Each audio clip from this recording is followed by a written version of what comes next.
Here's our first episode of Fashionably Late. Yep.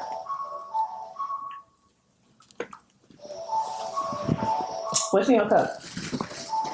Whew. Casamigo. Ooh. Okay. Okay, we ready. Right. Okay. I'm about to jump right into it because Yes, you guys, I'm the host, Lil Lori B. This is my co-host. I'm the co-host, creative director. Collectively K, Kaya, you know, whatever y'all want to call her. Child, I got so many names. Yeah. No, for real, I'm Kaya. So, Lori and I came together. Well, honestly, she came to me with the idea, and I was sold. But when we were thinking about doing the pod, one of the first questions was, "What's it gonna be about? Like, what are we gonna talk about?" Right? And she said, about everything. Like, I want to be more transparent and vulnerable. And I was like, that's a big step for me, okay? Because you? Yeah, me. So that's what it's giving. That's what it's giving. Yeah, that's what it's giving. I'm going to try to just be more open and I'll give y'all a little bit more of the real me, okay? Yeah.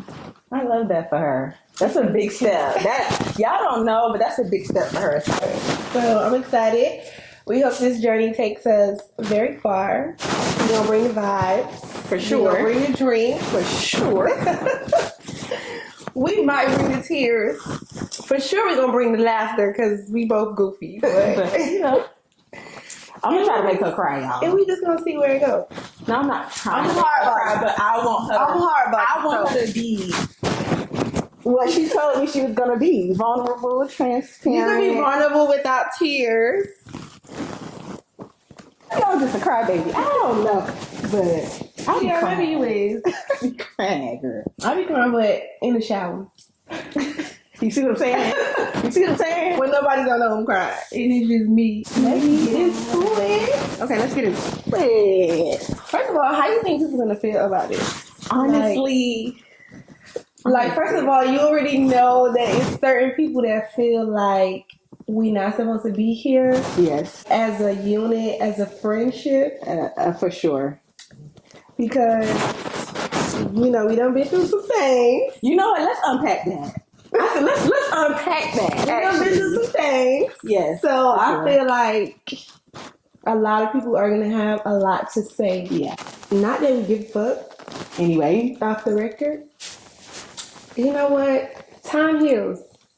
That's how I look at things. Like, time heals everything. Yeah. So it's a lot of things that happen, like, yes, back in the day. Like, when we became friends, 15, 18 years ago, in 9th grade? We was kids. From then to now, a lot immature, has transpired. Yeah, a lot happened. Yeah. We're going to get into it. Yeah. It's time. As you know, like, I got married young. Yes. And I felt like as a friend, you wasn't there. Like, you didn't support it how I felt like as a friend you should have.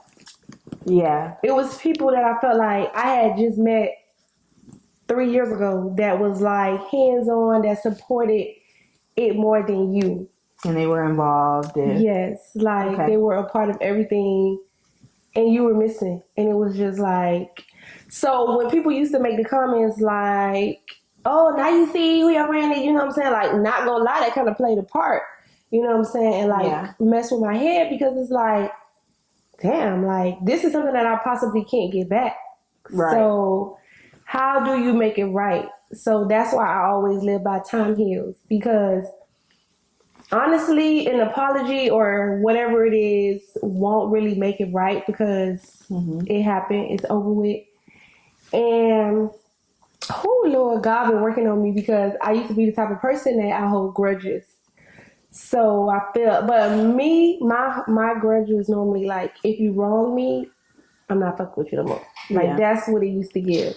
Yeah. It wasn't more so like you not showing up when I needed you to show up. it was more so like hurtful than anger, if anything. So when I got over it, I expected everybody else to get over it, and they didn't. Yeah. And I kind of felt like, it's your fault, like it's my fault. Like I was blaming myself, like it's your fault that everybody feel the way they feel about her because you went to them about it. You know what I'm saying? Like you vented to these people about it, not knowing that they're going to hold on to it more than you, and it's your situation. So again, I felt like over time, I let it go. Yeah. I think it still needs to be hashed though. Like I'm glad that we are talking about it. Because I can say now that I'm very content with it. I'm okay with it. I understand that it was a lot more going on than just that. But at that time, I didn't see that. I was only seeing what I wanted to see. Mentally, it just wasn't something that she wanted to do at that moment. And I had to accept that. I think that it's important for me to, and this is not to clear anything up for y'all or whoever feels the way. It's not even about y'all, because I think it's important for, like I said, for our relationship in the direction that it's going in, that you know wholeheartedly that it was not about her. It was more of me just being me, physically, emotionally, mentally, financially, and it may not have appeared that way to you because I'm 300 miles down the road, but there was so much that you don't know and that a lot of people still don't know that occurred at that time. And this is not, again, to excuse myself, and I'm not trying to justify anything, but it's the reality that at that time I was going through a lot. And as bad as I wanted to be there for you, honestly, truly, I felt like I was going to be a burden in a time that should have been the greatest moment of your life. And I didn't want that. In my mind, I'm thinking, this is her moment. This is her time. Like, you don't come with your fucking baggage. I feel like I want to pivot a little bit.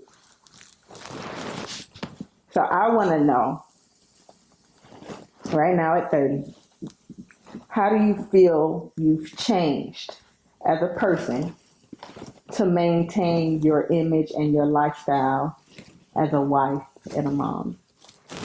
Honestly, I just go day by day. I would honestly say that in the beginning, I prioritized my husband and my kids, and I still do, so I'm not taking it away. But I feel like I prioritize them more than me. So I feel like whenever I wanted to really and I was really still feeling like this until like recently. Like just something just clicked that I owe myself more. I was feeling like guilty that I wanted to just still live my life and have fun. But you still a wife and a mom. You know what I'm saying? So guilt started to sit in like, girl, you out living your best life, having fun, and you got a family at home. You know what I'm saying? And I started to feel like I wasn't supposed to be having fun. Like I wasn't supposed to be doing these things. And I really had to like talk to myself and talk to God. And it's like, I owe myself this. Like, not taking anything away from my marriage, but I got married very young. I got married at 21 years old. I'm 31 years old right now. So my whole 20s were dedicated to being that. I moved out at 20 years old. My first time moving out of my parents' house, I moved in with a man, my husband. Like I moved out of my mom and dad's house and moved in with my husband. So it was never like... That's the thing. You never had like your own apartment. So I don't know what you it's never like. had an apartment. And I'm not saying like I feel like, oh, I missed out on that, because I don't get there. Like I don't feel like I really missed out on that. Like I feel like things happen the way it's supposed to happen. Like God's plan, it happened the way it was supposed to happen. I don't regret anything. I don't take back anything. But I feel like I never really got to know Lori, the woman, outside of a marriage and being a mom. I'm learning to more prioritize myself. Okay. Low key, I still feel guilty about it because I be feeling like, girl, what you doing? Like, you could have been, you supposed to be doing this, or you could just hear from older people telling you what you should be doing, or you shouldn't be taking all them trips with your friend. You should be with your man. And it's like, who said that? Who made that rule? Right. Like, who really made the rule that you should be doing all of this stuff with your man and not your friends? Like, life don't stop because you get married. And low key, that's kind of like what I thought. Okay. Or me and I'm going to be honest, me as an adult, and I still feel like my mama going to have something to say.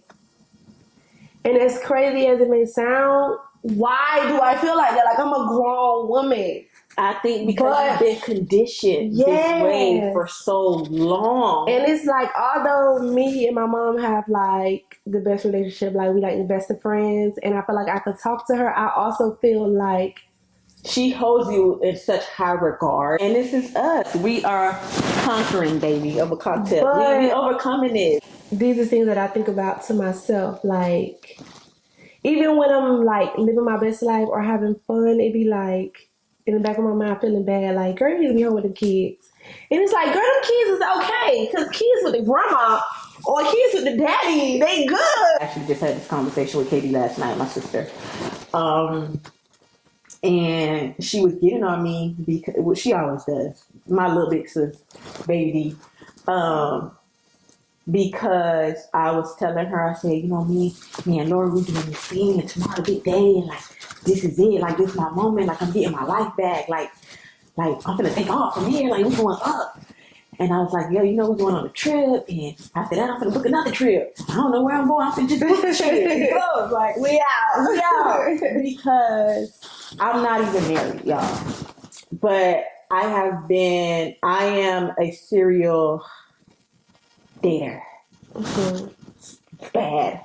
I have gone from relationship to relationship to relationship to relationship from high school up until this point. So I haven't been married, but I've been in a few different relationships, and all of my relationships are long lasting. The reason I feel like I can relate so much is because though I have never been married, I still hope to, obviously, in the future, but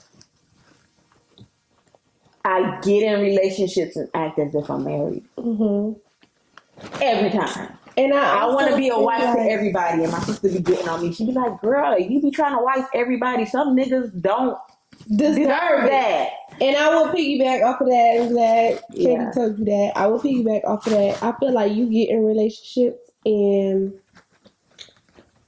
you get very comfortable that you focus on the relationship more than yourself in your life. Mm-hmm. So I'm going to say, I'm going to just point out things that happened in your life when you were single, and then when you got in a relationship, it was dead. Yeah. So when you moved to Houston, and it was you and Sonny. No, it was you and Pop before you even got Sonny, and you was working on, was it Just Kids? Just for Kids. Just for Kids. Yeah. You were single. Yeah. You moved because, your situation wasn't what it was supposed to be at the time. Mm-hmm. And you was on your shit. Like, you was really on your shit. Yeah. Like, I was doing shit every day. You was on your shit. Like, and I felt like the heartbreak and the heartache drove you to feel like you had to be that person for your kids. But as soon as your nigga rolled back around, you got very comfortable and you got very lax in what you were prioritizing before him or before he came back around. And I noticed that on the outside looking in. I feel like a lot of people do. And you started to like do the organizing thing. Like, you fucking amazing at that shit.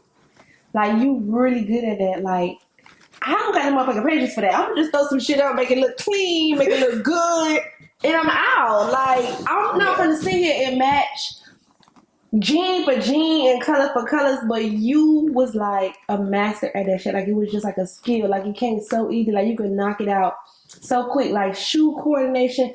Like you was just glass at that. And I feel like what the fuck happened? Like you got in love again and you lost yourself again. But these niggas living their best lives and then you over here trying to Playing wife. It ain't even a wife. What JT said, what JT had said about being a wife, like doing all that wifey shit. No, I don't fuck with you. No, like for real. You are so talented with a lot of shit, but you lose yourself because you allow your relationships to affect that. And it's been like that since high school. This is fact. Like any relationship you get in, you shut the world out and it's just about you and that nigga or you and your bitch. Low key, you just looking for these niggas to love you. Yeah. Like let's talk about it. And I feel like even period in general, me, like a lot of my friends are scared to even come to me like let's talk about it. Like they may feel like they want to talk to me about a situation or say something, but everybody got their fucking pennies in the bunch. Like why y'all so scared? Like yes, I'm a hard body bitch, but I'm here to talk about it. I'ma tell you. I'ma call you. I'm here to talk about You it. said something, friend, and I ain't like that. I felt like I spent my 20s making the world happy and caring about what the world thought of me. I think that's actually a good way to lead into the first topic because I feel like anything that is lingering needs to be addressed. The time is now. Mm-hmm. The time is now. And I guess I'm going to lead with that. So let's talk about it. Conquering over cocktails. Okay. Conquering over cocktails. That's what we're talking about today, y'all. So I want to talk about some of the things that you've overcome as a 30-year-old woman. You can lead or I can ask. Like I stated before, I honestly feel like the younger me, the old me, I used to care so much about others' opinion. Yeah. Like I was very opinion driven. Like whatever somebody thought of me or whatever somebody said, it mattered. Like I just felt like that was it. Yeah. So it's like that weighed on me a lot because I used to feel less of who I was because of what other people used to say. Okay. If that makes sense. I could relate to that. Okay, so I have a question.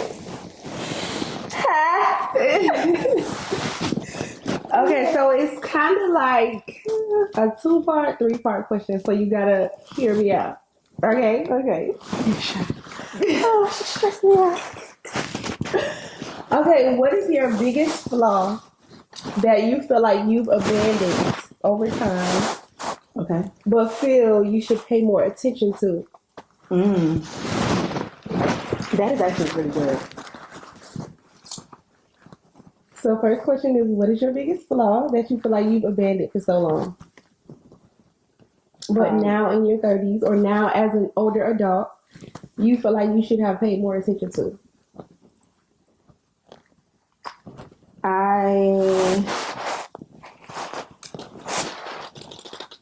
My biggest flaw, I think, honestly, one of my biggest flaws, and I guess this will come into part 2 or 3 of the question, but my biggest flaw would be my lack of consistency. Okay. So you feel like you've abandoned being consistent? Like what? Yeah. Like why? And my why efforts aren't you within consistent anything. though? Like you would start something, like you would start a good ass business venture and you would be doing your thing in the beginning, and then it's like after a month or two, it's like what happened? This current year, 2024, is when I finally came to the realization that there is a flaw in my lack of consistency, and so moving forward, one of the things that I'm prioritizing and really focusing on is trying to change it, because you're aware of it now. Like when you didn't know, you didn't know. If you're ignorant to it, you didn't know to fix it or to change it or to even want to. But I'm aware of it now, and so what I'm planning to do to correct it is be present. To be present. I want this friendship. This is a friend that I truly, truly value. So I don't want to lose that. So for me, when I'm with you, I'm in tune. I'm engaging. What we doing? What's up? Let's talk. What you been thinking about? And if it's a business, it's learning everything that there is to learn in that aspect. I think, in short, anyway, that's my short. So answer. if you could name, like, if you could give our friendship like one name over the time, like, what would you call it? If I had to come up with one word, like, yeah, what would it be? Honestly, being consistent. Like we've been friends for so long, but it's been like straight up. Like, you know what I'm saying? Yeah. Like, it's been low key. It's been ebbs and flows. So I feel like just being consistent in the space that we're in now. Okay. Because it's like you could be friends with somebody for so long and you feel like you know this person, but you knew that really know this version of person? them. Right. You knew that version like, of them. do you really know this person? It's being consistent in the friendship, knowing who I am, and then understanding who you are at the same time. Yeah. So it's like and the place and value that you hold in this person's life. I think that played a big part of it in it too. I went to school for mass communications. I thought that I was going to be editing magazines, fashion magazines. My passions, I don't feel like have ever changed. The things that I am passionate about, I've always been passionate about. Fashion, interior design, organization, all of those things I am still very, very passionate about. They still have my heart, always have, probably always will. What is your guilty pleasure? Girl. Say it louder. I knew it already. I just didn't know you was gonna say it. I ain't drunk yet. Okay, take a shot, take a shot. Y'all see her ducking them shots. Right. My glass.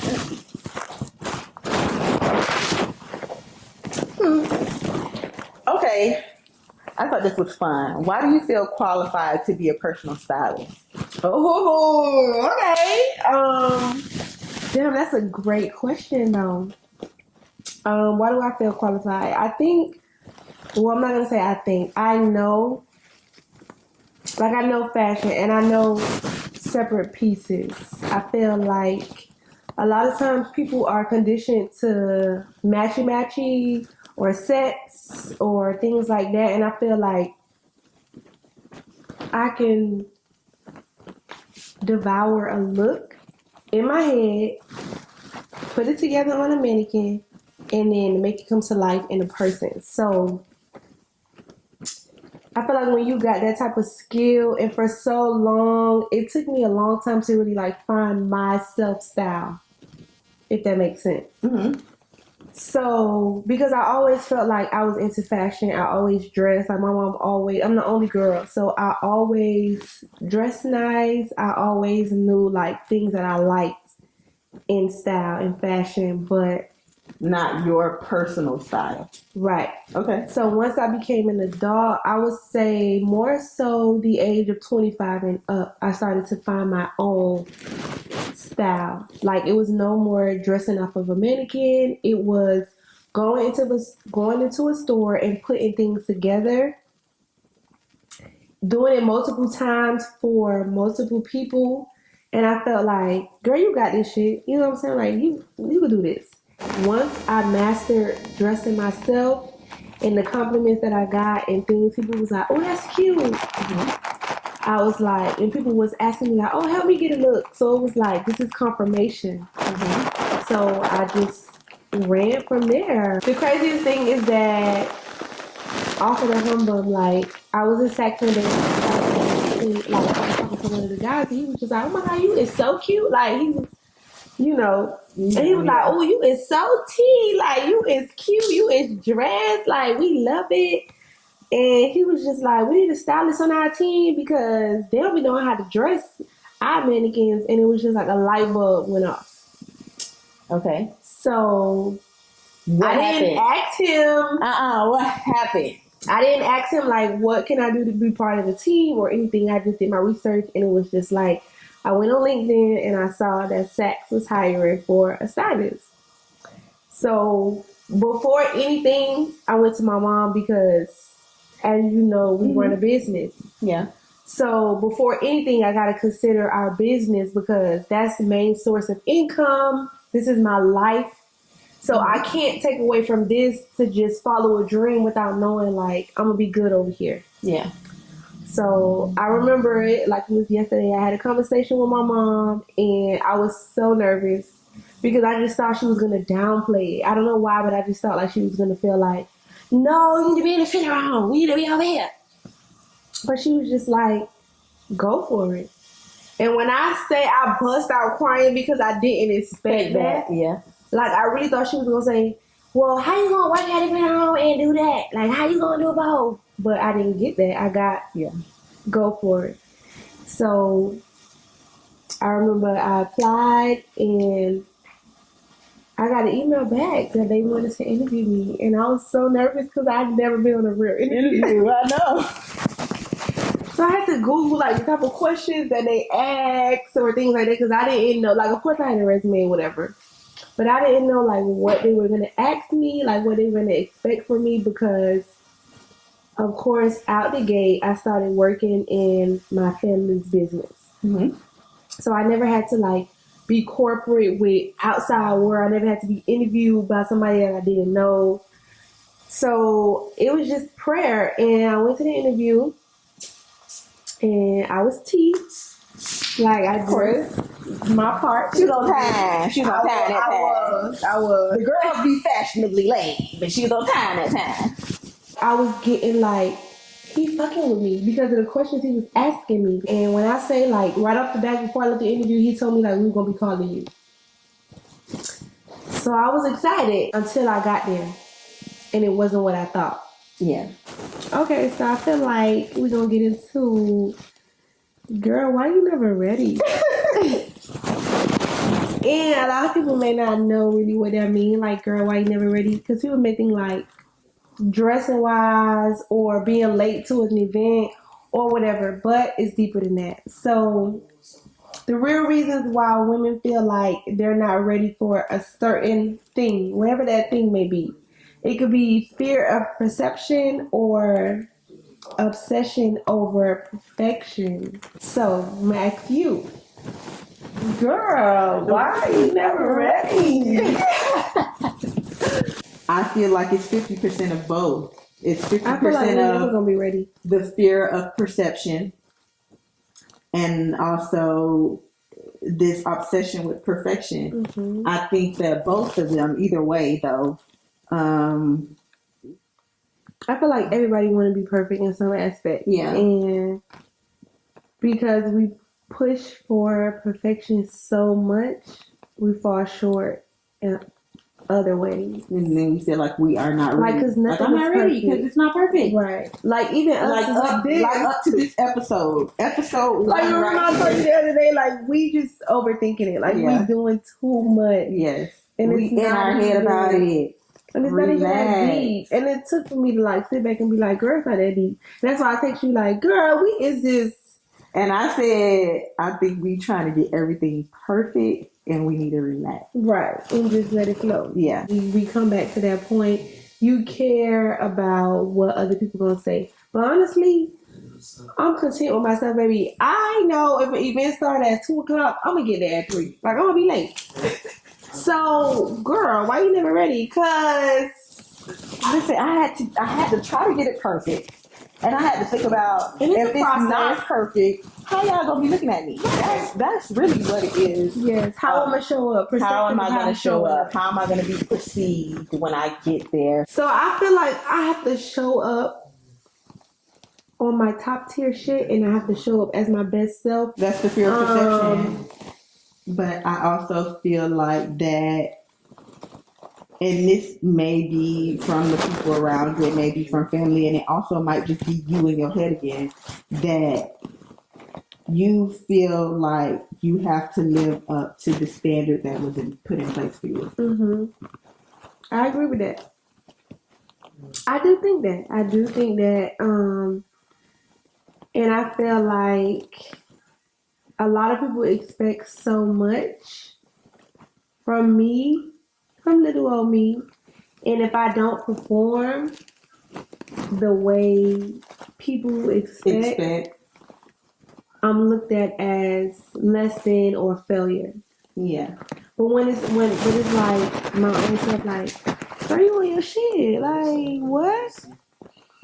So I mean, that's why I say with time comes growth, because 28-year-old or 25-year-old Lori is not the same Lori as 31-year-old Lori.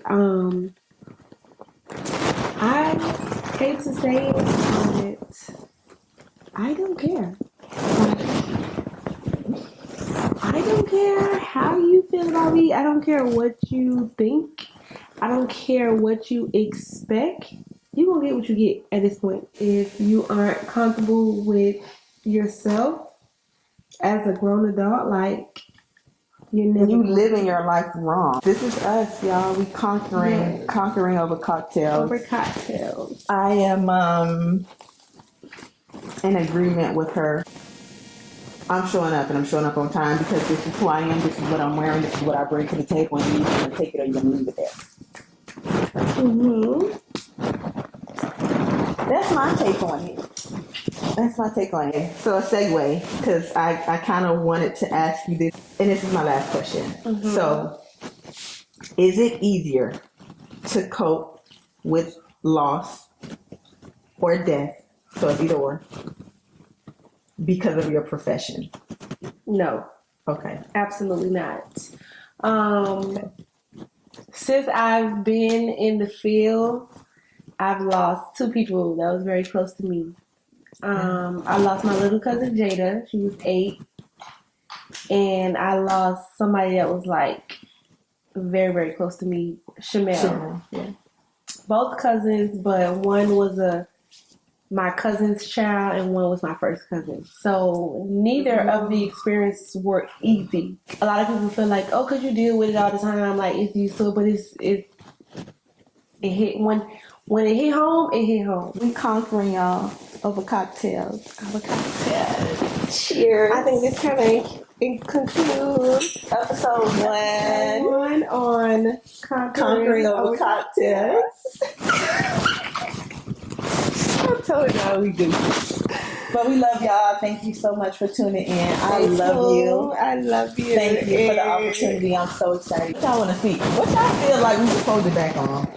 I feel like I was so open and honest. Yeah, me too. And I'm hoping that a lot of people don't really feel away, but listen. The fear of perception, baby, it's gone. We don't care. We don't. We want y'all to love us. We want the people to love us. And I feel like the people who it's intended for will receive it. And I feel like whoever it's supposed to resonate with, it will. And that's just that. Come tell the people hi. Tell the people hi. Come tell the people hi, Mello. Hi. Y'all say hi to Mello. I wanted to do this video so bad, y'all. But yeah, thank you guys so much, seriously, for tuning in. If you watched it all the way through, we love you. And we'll be back every week with the episode. Sure. So. Stay tuned and just know we give looks. And according to the time.